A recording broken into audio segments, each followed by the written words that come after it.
Memorial Day is to recognize those that have either paid the ultimate sacrifice or have served our country and are no longer with us now. Well, this is referred to as a missing man table, and you can go out and see all kinds of variations to this out on the web, the way folks use to interpret the symbolism behind it. But this table is always empty. It represents that serviceman or woman that is no longer with us. And so we have this table. It's smaller.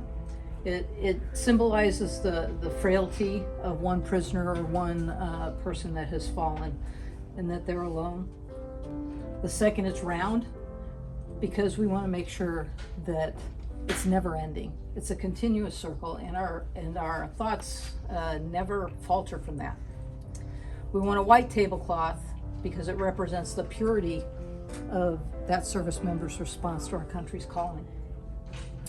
This empty chair, it's the unknown face of the person that's no longer here. We keep it empty. We put tables like this at our at events, military events, so that we can demonstrate that we always have a seat waiting for them.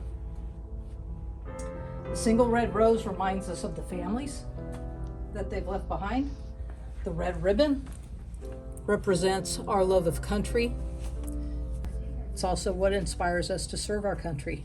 The lighted candle reflects our hope that someday they'll return. And then the slice of lemon here, this reminds us of the bitter fate. The salt on the plate represents the tears of the family.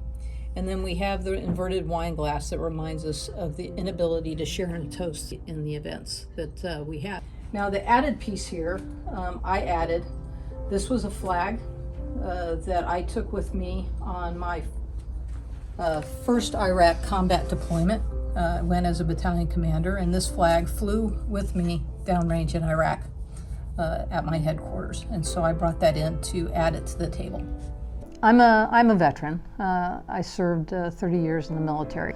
Memorial Day has a very special meaning to me. You know, we had to say goodbye to a lot of folks during my deployments.